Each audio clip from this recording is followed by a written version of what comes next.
ભલે બીજું બધું મા બાપને ભૂલશો નહીં, અગણિત છે ઉપકાર એના એ કદી વિસરશો નહીં. ભીને સૂઈશું કે સુવાડ્યા આપને, અગણિત છે ઉપકાર એના એ કદી વિસરશો નહીં. આ ભજન, આ ગીત ખૂબ સુંદર શબ્દો છે. સંત પુનિતની આ અમર રચનાને કોઈ પણ પૂર્વ ભૂમિકાની જરૂર નથી. જો કોઈ મને પૂછે કે તું તારા મા બાપ વિશે શું કહીશ, તો મારે મા અને બાપ વિશે એટલું જ કહું તો આ જગતમાં મા જેવો ઉત્તમ ખોળો નથી અને પિતા જેવો ઉત્તમ ખભો નથી.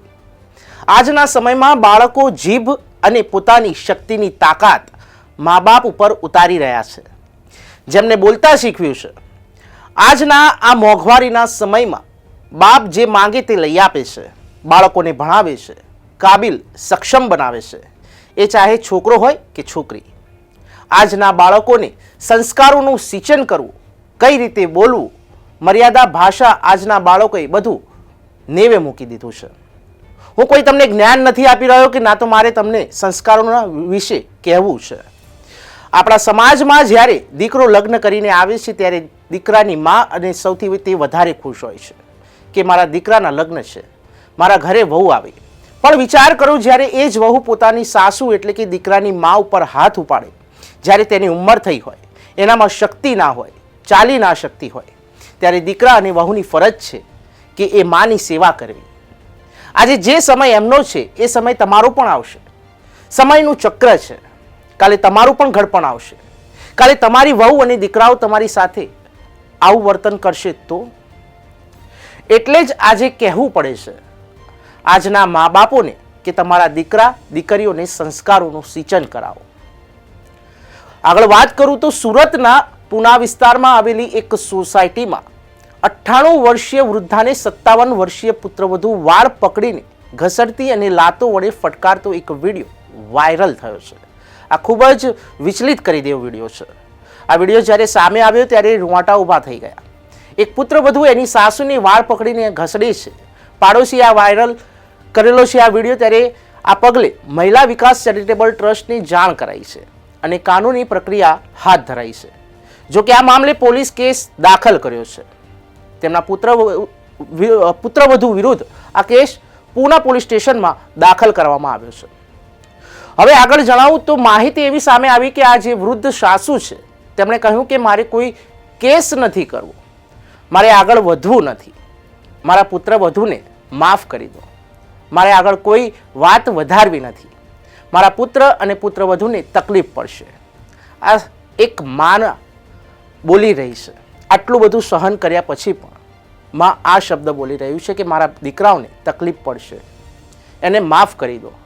આ છે મમતા.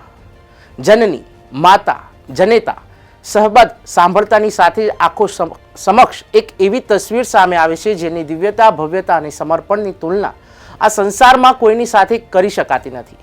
કારણ કે માતાના ખોળામાં બેસવાનું સુખ એ ત્રણેય લોકના રાજ્ય સિંહાસન પર બેસવાના સુખ કરતાં પણ વધારે છે. તેથી જ કહેવાય છે કે જનની અને જન્મભૂમિ સ્વર્ગથી પણ મહાન છે. આ વિડીયો મોકલો કે બેન આવી રીતે એક બાને હેરાન કરે છે, તો એની પાસેથી મેં ડિટેલ લઈને મારી ફ્રેન્ડ શીતલબેનને ફોન કર્યો અને અમે અહીંયા પોલીસને લઈને આવ્યા છે માતૃશક્તિ સોસાયટી 31-32 નંબરમાં અને જોયું તો બા ખાટલામાં પડ્યા હતા. અત્યારે તો બાને બધી સર્વિસ આપે છે પણ લોકોને દેખાવ માટે, કારણ કે એ લોકોને ખબર પડી ગઈ હતી કે હવે આ બધાને ખબર પડી ગઈ છે એટલે હવે સાચવવાનો દેખાવ કરે છે લોકો, મતલબ સાચવતા નથી અને પાછળથી હેરાન કરે છે. આજુબાજુવાળા કોઈ બોલતા નથી એ લોકોના ડરથી.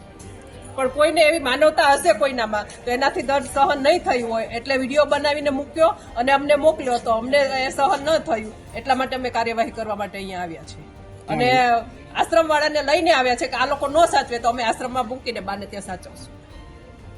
હું મહિલા વિકાસ ચેરિટેબલ એન્ડ એજ્યુકેશન ટ્રસ્ટ ચલાવું છું અને ઘણી વખત અમારી પાસે આવા ફોન આવતા હોય છે કે ભાઈ અત્યાચાર થઈ રહ્યો છે ત્યારે અમે જતા હોઈએ છીએ. તો આજે પણ કંઈ એવો જ બનાવ બનેલો કે સોસાયટીમાંથી કોઈએ વિડીયો ઉતારી લીધો, ઘણા સમયથી બાને મારે છે, પ્લીઝ તમે કંઈક કાર્યવાહી કરો. એટલે અમારી પાસે કાર્યવાહીનો કોલ આવ્યો એટલે અમે પૂણા પોલીસ સ્ટેશનમાં કોલ કર્યો કે તમે પણ અમારી સાથે આવો, અમે એકલા જવા નથી માંગતા, કારણ કે એમનો છોકરો છે થોડો માથા ભારે છે. એમણે પણ એવું કીધું કે તમે ગમે તેમ કરી લો, અમે બાને નહીં લઈ જવા દઈએ. તો પછી આ હદ સુધી બાને મારે છે તો એમની પાસે કોઈ સફાઈના શબ્દો નથી. એ તો કે ટોયલેટ કુડાડે છે એટલે મારે છે. તો અત્યારે વૃદ્ધ સમયે તો કોઈ પણ માણસ હોય એવું જ બની જવાનું છે. તો એમને સાચવવાની આપણી જવાબદારી હોય છે કે એમણે એમની પોતાનું આખું ઘર બધું પરિવાર આપણને સોંપ્યું હોય છે, એમની પોતાની મૂડી પણ આપણને સોંપી દીધી હોય છે. એમનો ખૂબ મોટો બિઝનેસ છે, વરણી ક્રિએશન ખૂબ મોટા પાયે છે હેન્ડીક્રાફ્ટનું. તો એ લેડીઝ નર્સ પણ રાખી શકે છે, એના બદલે પાટા મારીને બાને હેરાન કરે છે. તો અમે એમને વૃદ્ધાશ્રમમાં મૂકીને એમની સેવા ચાકરી સારી થાય એનો અમે કાર્યવાહી કરી રહ્યા છીએ પોલીસ કેસ કરીને. પણ એમના દીકરા ના પાડે છે કે અમે લઈ જવા નહીં દઈએ કોઈ પણ સંજોગોમાં, એવું કહે છે.